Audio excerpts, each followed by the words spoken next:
잠깐, 너 허경영 신인님이 요즘 뭐라고 하시는지 알아? 몰라. 그게 뭔데? 2025년을 주시하라고 하셨는데, 네. 지구 반대편 예언가도 똑같은 말을 했다는 거야. 어머나 누가? 김 클레멘트라는 사람, 트럼프 당선까지 마친 그 예언가 말이야.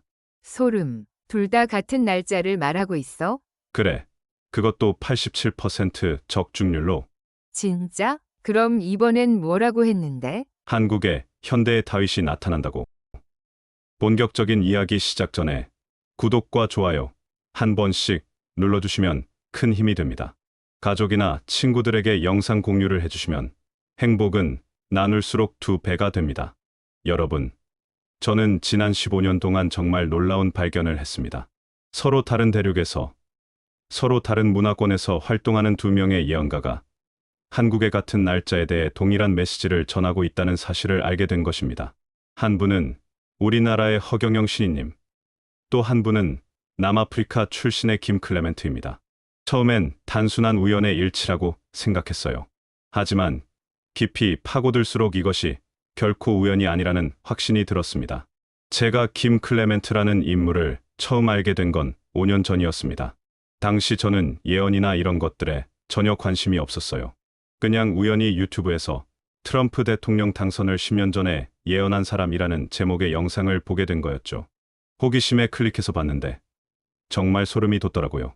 2007년 4월 29일, 그는 텔레비전 생방송에서 이렇게 말했습니다. 부동산 재벌이 미국을 이끌 것이다. 그의 이름은 트럼프다. 그는 두 번의 임기를 갖게 될 것이다. 당시 도널드 트럼프는 정치 경험이 전무한 사업가였습니다. 누가 그가 대통령이 될 거라고 생각했겠어요? 더군다나 두 번의 임기까지 말이에요. 하지만 지금 우리 모두 알고 있듯이 트럼프는 2016년 대통령이 되었고 2024년에 다시 당선되었습니다. 이것만으로도 충분히 놀라운데 김 클레멘트의 예언은 여기서 끝나지 않았습니다. 저는 그의 다른 예언들도 찾아보기 시작했어요. 2006년 9월, 그는 거대한 경제 쓰나미가 온다. 은행들이 무너지고 정부가 구제금융에 나설 것이라고 경고했습니다. 정확히 2년 후인 2008년 9월 15일, 리먼 브라더스가 파산하면서 세계 금융위기가 시작되었죠. 2009년 3월에는 더욱 구체적인 예언을 했습니다.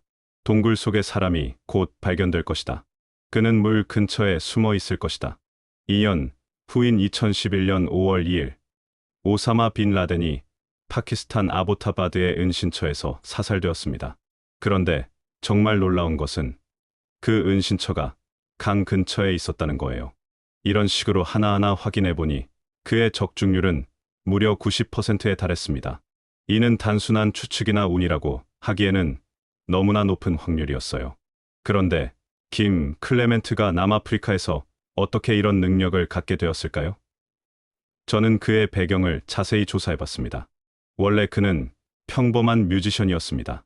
남아프리카 케이프타운에서 나이트클럽과 호텔에서 피아노를 연주하며 생활했어요. 그런데 1978년 10월 17일, 그의 인생이 완전히 바뀌었습니다. 그날 밤, 김 클레멘트는 심각한 교통사고를 당했습니다. 의사들은 그가 살아날 가능성이 희박하다고 했어요. 3주 동안 혼수 상태에 빠져 있었는데 기적적으로 깨어났습니다. 하지만 깨어났을 때 그는 완전히 다른 사람이 되어 있었어요. 피아노 앞에 앉으면 갑자기 미래가 보이기 시작했고 노래를 부르면 하늘로부터 메시지가 들려왔다고 합니다. 처음에는 주변 사람들도 믿지 않았어요. 하지만 그가 말하는 것들이 하나둘씩 현실이 되기 시작하면서 사람들이 주목하기 시작했습니다. 1980년대부터 그는 본격적으로 예언 활동을 시작했어요. 남아프리카의 아파르테이트 정권의 종료를 예언했고 넬슨 만델라의 석방을 미리 말했습니다. 베를린 장벽의 붕괴도, 소련의 해체도 모두 예견했죠. 1990년대에 들어서면서 그는 미국으로 이주했습니다. 그리고 본격적으로 미국의 미래에 대한 예언을 시작했어요. 9.11 테러, 허리케인 카트리나, 2008년 금융위기, 하나도 빠짐없이 모두 마쳤습니다. 그런데 이렇게 놀라운 예언가가 왜 우리나라와 연관이 있을까요? 바로 여기에 이 이야기의 핵심이 있습니다. 2015년 8월, 김 클레멘트는 생애 마지막으로 한국에 대한 특별한 메시지를 남겼습니다. 그때 그는 이미 심각한 병에 걸려 있었어요. 하지만 마지막 힘을 다해 이런 예언을 했습니다. 2025년 8월 15일에 주목하라. 이날은 한국이 두 번째 독립을 맞는 날이다. 첫 번째는 물리적 독립이었다. 이제는 영적 독립의 때가 왔다. 저는 이 말을 처음 들었을 때 정말 혼란스러웠습니다. 두 번째 독립이라니. 우리는 이미 1945년 8월 15일에 광복을 맞았는데 말이에요. 그런데 더 놀라운 것은 이와 비슷한 말씀을 우리나라의 허경영 신인님께서도 하고 계신다는 사실이었습니다.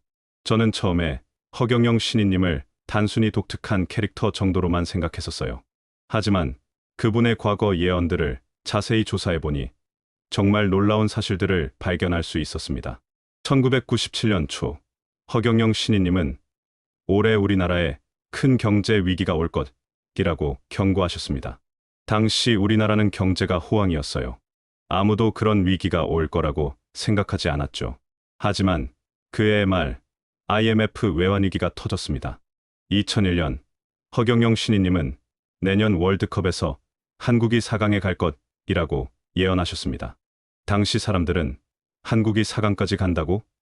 말도 안 돼 라고 했어요. 하지만 결과는 어땠습니까? 2002년 한일 월드컵에서 한국은 정말로 4강에 진출했습니다.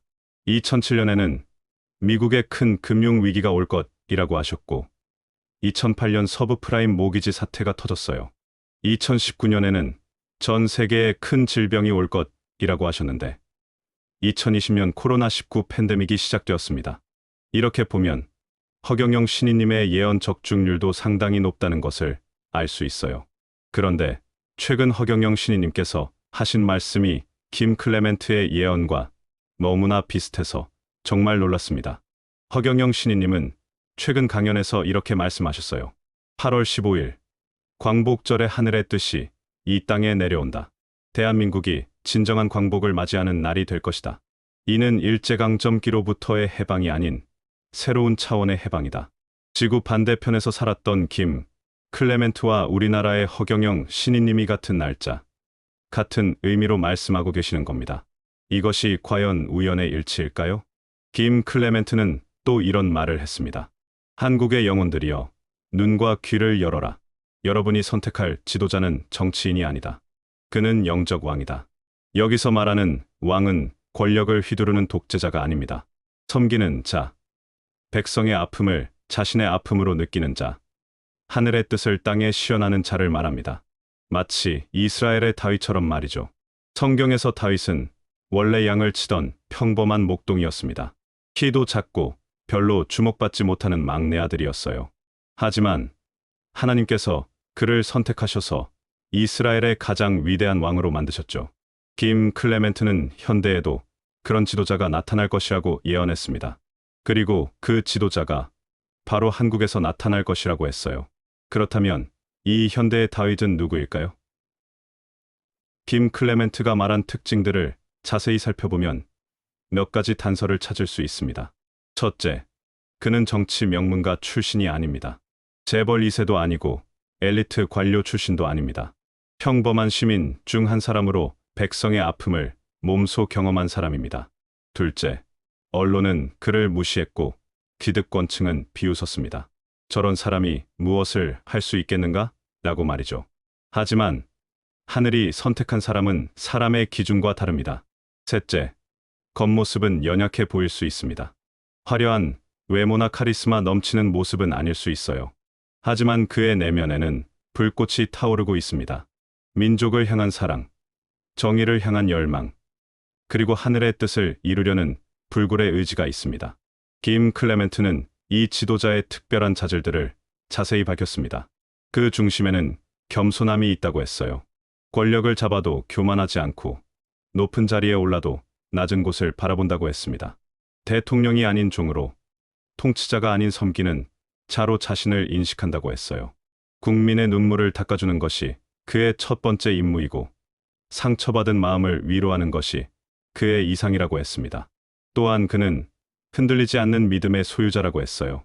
인간의 지혜가 아닌 하늘의 지혜를 구하고 여론조사나 정치적 계산이 아닌 영원한 진리에 따라 결정을 내린다고 했습니다. 중요한 국정 결정 앞에서는 먼저 하늘의 음성을 듣는다고 했어요.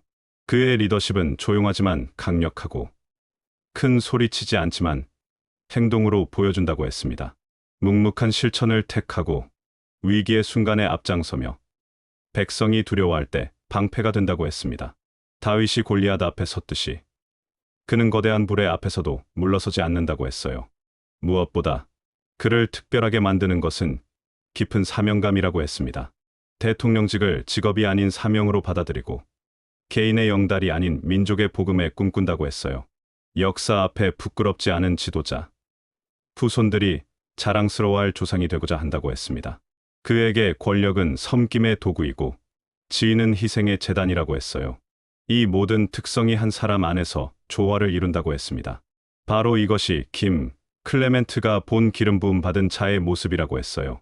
그런데 이런 지도자가 나타나기 전에 7가지 징조가 있을 것이라고 김 클레멘트는 예언했습니다. 놀랍게도 저는 그 중 5가지가 이미 우리 눈앞에서 일어나고 있다는 것을 발견했어요. 첫 번째 징조는 젊은이들이 일어날 것이었습니다. 정치에 무관심하다고 비난받던 20대와 30대가 갑자기 깨어나기 시작했습니다. 물질적 성공만을 추구하던 그들이 영적 가치를 말하기 시작했어요. 제가 직접 목격한 사례가 있어요. 작년에 대학교에서 강연을 했는데 학생들이 교수님, 요즘 저희들 사이에서 명상이나 기도 모임이 인기예요라고 하더라고요.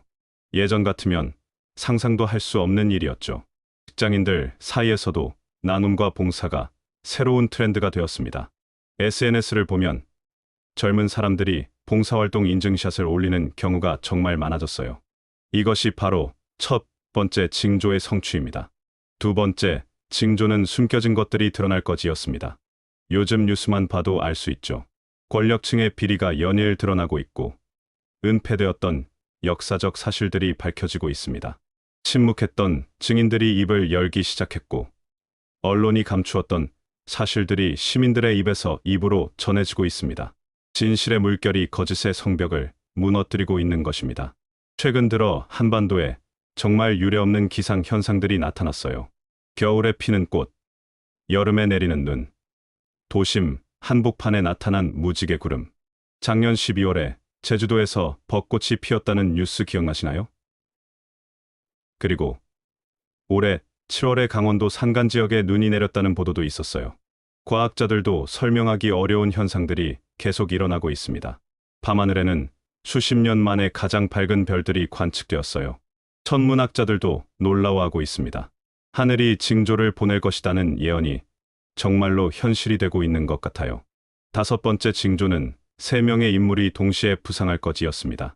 기존 정치권에서는 찾아볼 수 없던 새로운 유형의 지도자들이 각각 다른 영역에서 동시에 주목받기 시작했습니다. 한 사람은 기업가 출신으로 국민과 직접 소통하려고 하고, 다른 한 사람은 시민운동가로서 약자의 목소리를 대변하고 있어요. 세 번째 인물은 종교계와 학계를 아우르는 영적 지도자입니다. 이들이 각각의 영역에서 동시에 주목받기 시작한 것이 우연일까요? 저는 이것이 김 클레멘트가 예언한 징조의 성취라고 생각합니다. 이 모든 징조들이 동시다발적으로 일어나는 것은 단순한 우연이 아닙니다. 마치 오케스트라의 각 악기가 지휘자의 손짓에 따라 하나의 화음을 만들듯이 하늘과 땅이 함께 새로운 시대의 서곡을 연주하고 있습니다. 김 클레멘트는 한국의 변화가 단순히 한 나라에 국한되지 않을 것이라고 예언했습니다. 이 선택은 한국만의 문제가 아니다. 아시아 전체의 영적 지형도가 바뀔 것이다라고 했어요. 70년 넘게 분단의 상처를 안고 살아온 이 민족이 어떻게 아시아의 중심이 될 수 있을까요? 김 클레멘트는 놀라운 비전을 제시했습니다. 남과 북의 통일은 정치적 협상이나 경제적 통합으로 이루어지지 않는다고 했어요. 이것은 영적 회복의 과정이라고 했습니다. 갈라진 형제가 다시 만나는 것처럼 미움이 용서로, 분노가 화해로 바뀌는 기적의 시간이라고 했어요. 8월 15일에 시작될 변화는 이 치유의 첫걸음이 될 것이라고 했습니다. 북한의 동포들도 같은 꿈을 꾸고 있다고 했어요. 철조망 너머에서도 변화의 바람을 느끼고 있다고 했습니다. 정치 체제는 달라도 같은 피가 흐르고 이념은 달라도 같은 하늘을 바라본다고 했어요. 미국과의 동맹은 새로운 차원으로 진화한다고 했습니다. 지금까지 군사적 필요에 의한 관계였다면 이제는 영적 동반자가 된다고 했어요. 같은 가치를 공유하고 같은 비전을 향해 나아가는 진정한 친구가 되는 것이라고 했습니다. 태평양을 사이에 둔 두 나라가 하나의 목표를 위해 손을 맞잡는다고 했어요. 물질 만능에 지친 미국이 한국의 영성에서 새로운 희망을 발견하게 될 것이라고 했습니다. 가장 극적인 변화는 일본과의 관계에서 일어난다고 했어요. 김 클레멘트는 옛 원수가 새 친구가 된다고 예언했습니다. 역사의 상처는 깊지만 용서의 힘은 더욱 크다고 했어요. 위안부 할머니들의 한이 사랑으로 승화되고 강제징용의 아픔이 화해의 씨앗이 된다고 했습니다. 두 민족이 과거를 뛰어넘어 미래를 향해 함께 걸어가는 감동적인 장면이 펼쳐질 것이라고 했어요. 한국은 더 이상 강대국들 사이에서 눈치 보는 소국이 아니라고 했습니다. 이제 우리가 중재자가 된다고 했어요. 미중 갈등의 완충지대에서 평화의 다리로 일본과 중국 사이의 역사적 앙금을 풀어주는 화해자로 변모한다고 했습니다. 작은 나라가 아닌 영적 강국으로서 아시아의 균형을 잡아주는 것이라고 했어요. 김 클레멘트는 한국을 동방의 영적 횃불이라고 불렀습니다. 어둠 속에서 길을 잃은 아시아 국가들이 이 빛을 따라올 것이라고 했어요. 물질 만능주의에 지친 일본, 인권 문제에 신음하는 중국, 가난에 허덕이는 동남아시아가 모두 한국을 주목하게 될 것이라고 했습니다. 우리가 가진 것은 핵무기도 막강한 경제력도 아니라고 했어요. 하지만 깨어난 영성과 하늘의 축복이 있다고 했습니다. 이것이 그 어떤 무기보다 강력한 힘이 될 것이라고 했어요. 증오를 사랑으로, 분쟁을 평화로, 절망을 희망으로 바꾸는 기적의 능력입니다. 머지않아 아시아 정상들이 서울로 모여들 것입니다. 경제 협력이 아닌 새로운 시대의 지혜를 배우기 위해서입니다. 한강의 기적을 넘어 영혼의 기적을 일으킨 한국의 비밀을 알고 싶어 할 것입니다. 김 클레멘트는 한국을 포함한 세 나라가 영적으로 연결되어 있다고 했습니다. 한국, 브라질, 미국이 삼각형을 이루며 연결되어 있다는 것입니다. 실제로 브라질에서도 수백만 명이 거리로 나와 기도하고 있고 미국에서는 젊은이들이 교회로 돌아오고 있습니다. 이 세 나라의 각성이 도미노처럼 전 세계로 퍼져나갈 것입니다. 그렇다면 우리는 어떻게 준비해야 할까요? 준비된다는 것은 거창한 일이 아닙니다. 매일 아침 감사하는 마음으로 시작하고 이웃의 아픔에 관심을 가지며 물질적 성공보다 영적 성장을 추구하는 것입니다. 진정한 변화는 청와대가 아닌 여러분의 가정에서 시작됩니다. 한 사람의 변화가 가족을 바꾸고 가족의 변화가 지역사회를 바꾸며 지역사회의 변화가 나라를 바꿉니다. 8월 15일이 다가옵니다. 단순한 공휴일이 아닙니다. 하늘이 정한 약속의 날입니다. 우리 앞에는 두 가지 길이 놓여 있습니다. 방관자의 길과 참여자의 길.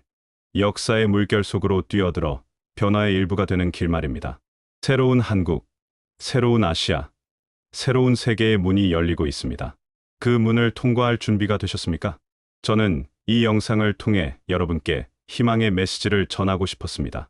세상이 어둡고 절망적으로 보일 때도 있지만 이 모든 어려움이 새로운 시대를 위한 진통이라는 것입니다. 그리고 그 새로운 세상의 중심에 우리나라가 있습니다. 우리 한 사람 한 사람이 모두 그 계획의 일부입니다. 마지막으로 여러분께 부탁드립니다. 이 메시지를 혼자만 간직하지 마십시오. 가족과 친구들에게 전하고 소셜미디어에 공유해 주십시오. 혼자서는 작은 불꽃이지만 함께하면 거대한 횃불이 됩니다. 이 영상이 도움이 되셨다면 구독과 좋아요 버튼을 눌러주시길 부탁드립니다. 더 많은 분들이 이 메시지를 접할 수 있도록 공유도 해주시면 정말 감사하겠습니다. 여러분 모두가 이 거대한 변화의 시대에 주인공이 되시길 바랍니다. 깨어있는 마음으로 준비된 자세로 새로운 시대를 맞이하시길 바랍니다. 감사합니다.